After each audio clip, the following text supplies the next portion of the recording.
And people told me multiple times to my face, often because they thought they were doing me a favor, saying, "You're never going to get hired. We cannot hire any white males." JD Vance, the vice president, recently tweeted out an article that went viral all over America discussing discrimination against white men, particularly in the arts.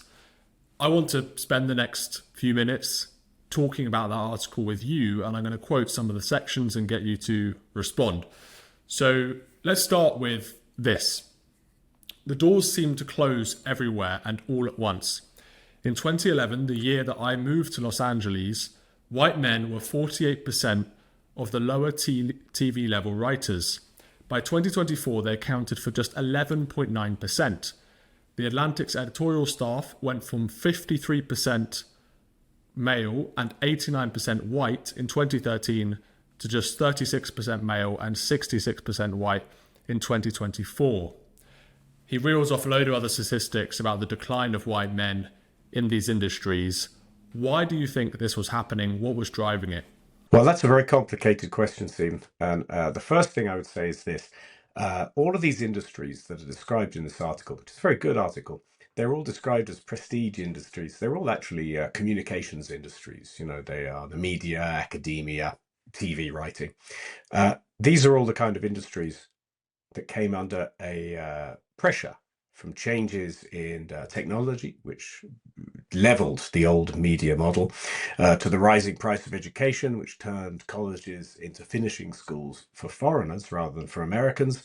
And of course, downstream from that, the fact that comedy became no longer funny and the kind of way we watched it changed to clips on our phones. So in other words, there are big changes happening in all these things. Why we think of teaching English literature to stoned teenagers is a high prestige activity, I don't understand. I've done it. It's not a high prestige activity. I would say that this represents, in other words, big social changes. And I should add that in my limited experience, this description is absolutely right. I was in American universities in the early to mid 2000s, and people told me multiple times to my face, often because they thought they were doing me a favor, saying, "You're never going to get hired. We cannot hire any white males." So I think the broad pattern definitely is true. Whether it counts for that much in the long run is another question. He was describing a particular discrimination against a subset of white men. So he says in the article that Generation X and older, they were the ones who had these senior positions in the arts, in the media, and the people who weren't getting hired, the people who were being discriminated against, were the millennials. Do you think that's right, that he's sort of blaming the older white men for locking out younger white men in these industries? I can certainly say it's true in academia and publishing and in the news business, these fields where I've been working. I'm of Generation X, and I think Generation X, as on most things, is actually quite split. I didn't start going into like academia till I was in my 30s. So the article is describing people who graduate from college and then pursue a straight career path. And he's right. If you did that 20 years later, when you came to what the article calls the hinge year of 2014, you were probably high enough up the ladder to be spared the axe. On the other hand, if you were sort of latecomer like me, and I didn't even go into journalism until I was in my 40s, then yes, it was a very, very different business. The interesting thing is here, if you're looking at very regulated, and to use the word we all now use, gatekeeping, gate-kept fields like that, unquestionably, it's an open policy. DEI is everywhere and it's stated. But if you're running your own business, if you're a plumber, a tiler, an electrician, a plasterer, you set up a small company doing those things, not only are you probably earning more than a college professor, not only do you have more job security than a comedy writer, but you're largely immune to these kind of pressures and regulation. And this brings us, I think, to a very important point. The prestige industries that we read about in this article, yes, this is a living doctrine, and people have conducted a kind of cultural revolution through the American institutions. But what they've also done is they've projected that ideology onto the rest of society as a doctrine of contempt, in effect. And that, I think, is perhaps the reason that Vice President Vance is so interested in it. He's as much interested in the unofficial, informal workings of a general mood that tells young white men that they're not required, that they are inheritors of particular and unique historic evils, and are therefore the bad guys, the bad Americans. And that has been done in a very subtle way. It's not like you get given a little booklet like they do in a college telling you how to behave.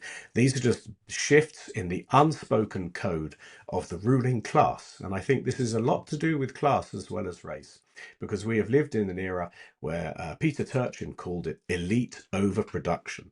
Too many people coming out of too many graduate schools with worthless but very expensive degrees in too many subjects you don't need a degree in the first place, leading to an absolute glut of people who call themselves journalists or call themselves comedy writers or would like to be professors. That oversupply classically produces a radical disaffected class, and I suspect the author of this piece is one of them. I certainly am. But it also more broadly produces a larger alienation and a larger knock-on effect, which is you don't have to go to college to be treated like a thought criminal. You don't have to go to college to be treated like you have a hereditary guilt for whatever historical sin you care to mention.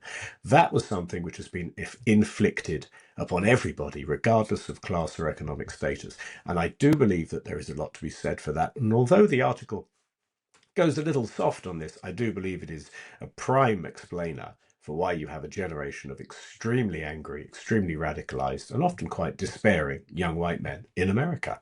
The author explicitly says in the piece that he doesn't blame women or people of colour, as he calls them, for this change. He blames older white men.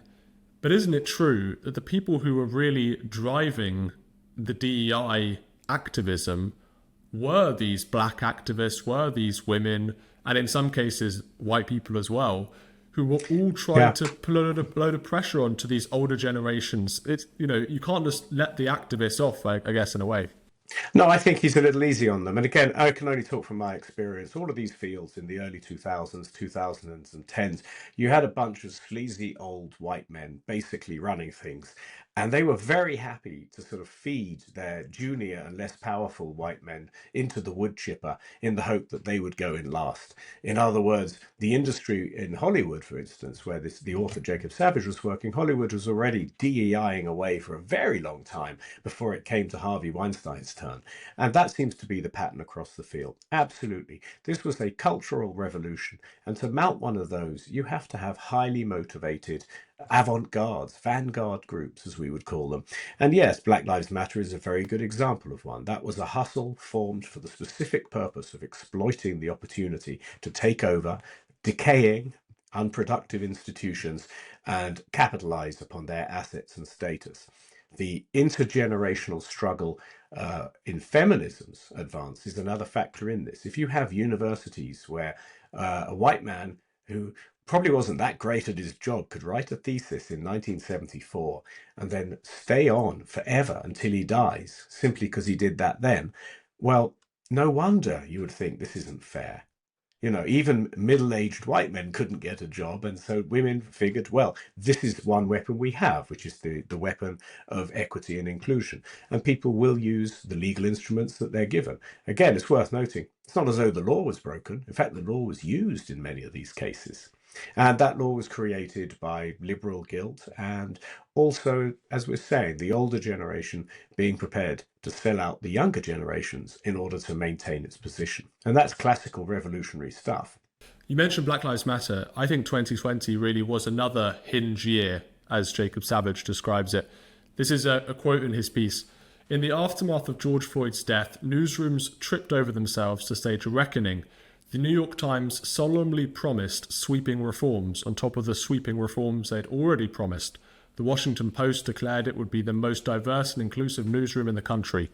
CNN pledged a sustained commitment to race coverage, while Bon Appetit confessed that our mastheads have been far too white for far too long, and that the magazine had tokenized many BIPOC, that's people of colour, staffers and contributors. What do you think of this? What do you make of the impact of BLM on the news industry from a hiring perspective, but also from an editorial perspective? Well, I mean, I should say as a freelancer, I was able to avoid the worst of it. And also, to be honest, I was writing for writer-centre publications, which were generally full of people willing to say, and actually often rewarded rather than punished for saying, this is ridiculous. These people are obvious scam artists. Um, the majority of the media, and the majority of American media does lean left, I'd say about 80-20, took this as an opportunity. In a way, as they had taken the election of Donald Trump in 2016, they took it as a chance to boost their numbers and boost their revenue. They got behind the mood, and it moves units and it increases the traffic on your website. The news industry has been in a state, well, some people would tell you it's been on its deathbed, other people in a state of panic, and others in a state of ongoing transition ever since the late 90s and the arrival of the commercial internet. So again, if you're one of the senior white men in the boardroom, you think, well, this is not only is this going to let me stay in position if I allow the kids to run amok in the newsroom, it might actually be good for the bottom line. And at first, it was. And in the longer run, you have the logic of go woke, go broke. So now museums are not putting on shows that are effectively a political propaganda, or they're not finding marginal figures from the past who happen to be dark-skinned rather than light. If you look at what the major art museums across the US and across Europe, they're putting on the greatest hits. They're back to the Renaissance and the Impressionists, because that's what people actually want to see. And we're seeing a similar thing across the board, I believe, in most forms of media and entertainment. But the damage has been done. And one of the things which is an unnoticed part of this damage is this. When I was reading this article, I thought, I've read this before. And it wasn't just the fact that, in the last few years, I've been one of many people to describe all of these things as they were going on.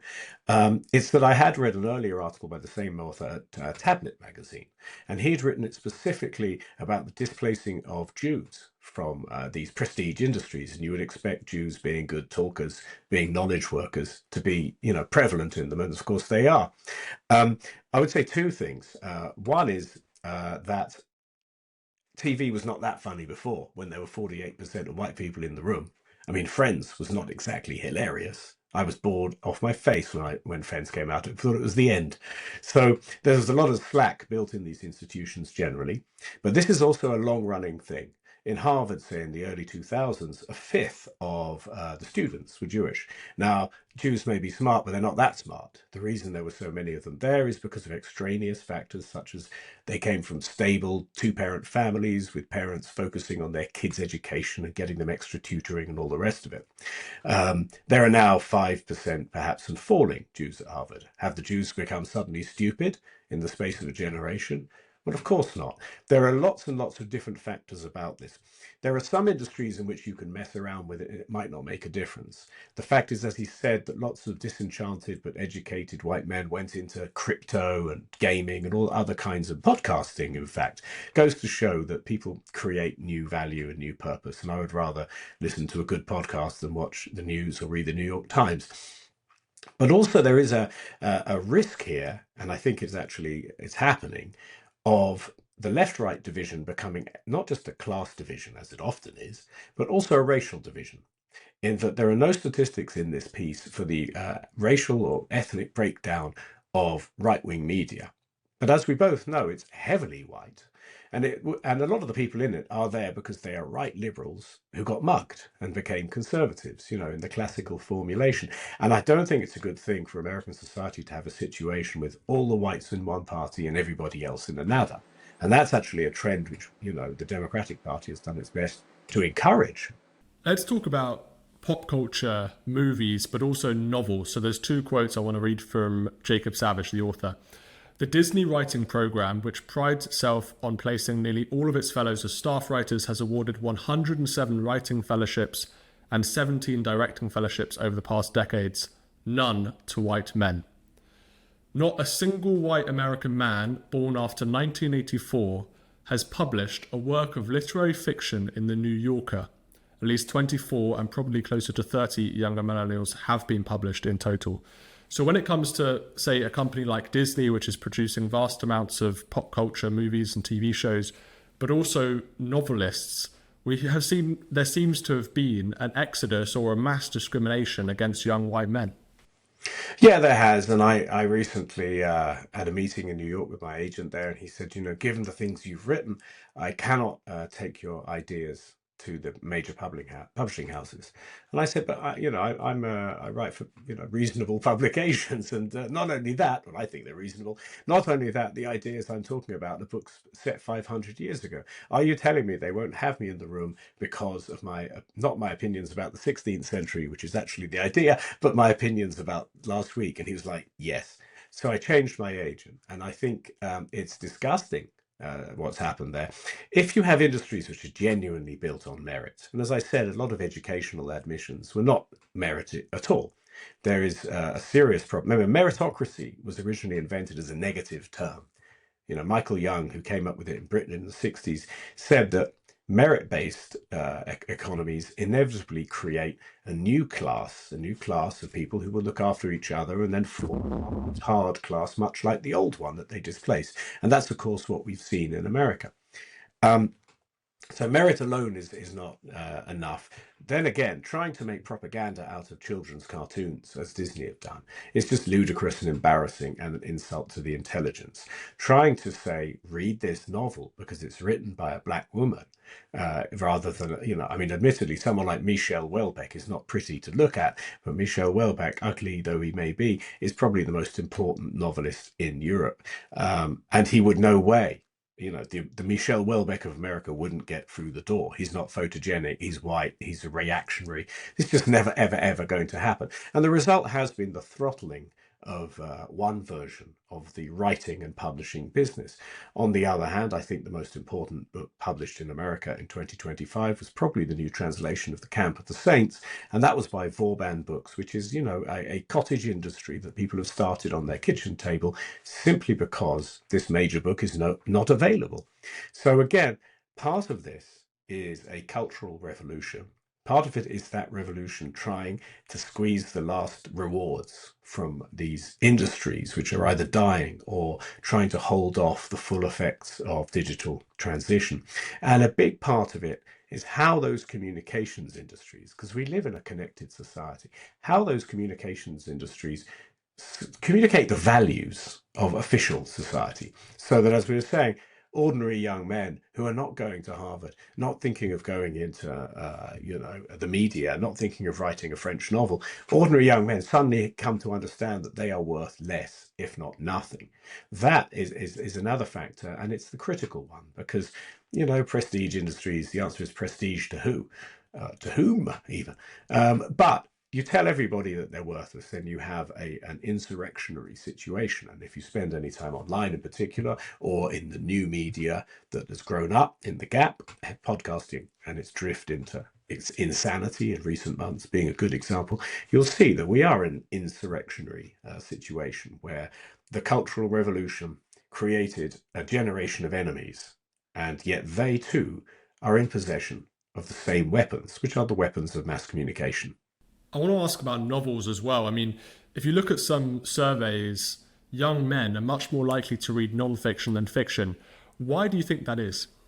Well, there are two reasons. One is that non-fiction has always been more male than female in terms of readership. There is a reason why the kind of chunky history books that I write when I can afford to do it, in publishing, they're called dad books. It's the sort of thing you get your dad for Christmas or birthdays, because he really does want to read a 600-page reconstruction of D-Day or that new biography of John Jay or Hamilton and so on.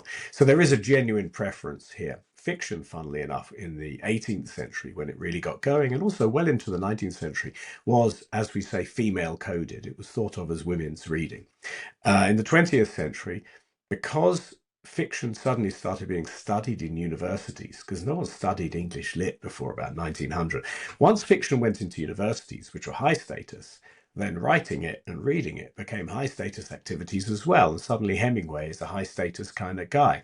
So in a way, if most fiction is being read by women and written by women for women, that's actually how it has historically been. I'm not too bothered about that. I'd rather read a good book than a bad book, and I don't really care about people's political opinions or their colour or their background or their biography. There are writers that we know nothing about and we read them and it's fine. We don't know much about Chaucer, for instance. For a long time, people thought he was a terrible criminal, but in the last few years, it turns out we had him wrong. Beyond that, we really don't know a great deal about him.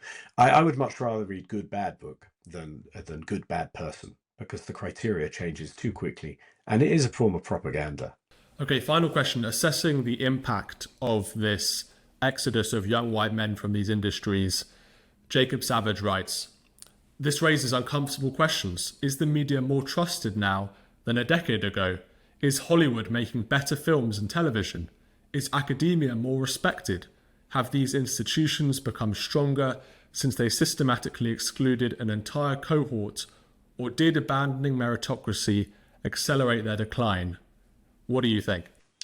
That's a hard one to call. The fact is that newspapers were not particularly trustworthy 30 years ago. In fact, if you look at the surveys, public trust in the media has declined steadily since LSD became widely available. The Warren Commission report came out, and then there was, of course, Watergate as well. Distrust in the media is the norm. The academy has, especially, not in the sciences, obviously, but in the humanities, has been publishing rubbish for about 50 years. This is a long-term decay.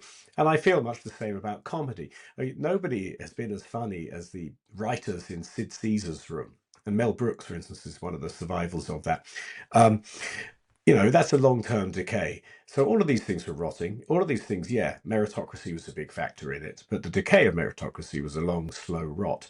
It did hasten the decline, but I'm not wholly pessimistic, and I wonder if we should instead look at it like this. We are seeing a great democratization in the information industries. It's no longer the case where there's 2 or 3 places to go for news, 2 or 3, the big 5 publishing houses who determine what comes out. We're seeing a huge redevelopment of the whole thing. A whole new world of information is being formed, and some of it is being formed by the people who've been locked out and felt that they didn't have a part in it. And they have literally done the most American thing you could do, actually, which is make out for the territory and set up on your own and create something new. And of course, this article by Jacob Savage appeared in one of those new publications, Compact, which is precisely the kind of thing that was brought into life because it would never have been accepted in the old media structure. So on that front, I'm quite optimistic. We're seeing people creating new things and working out even how to make a living by doing them. That's great. What concerns me, of course, is on the political, the social front.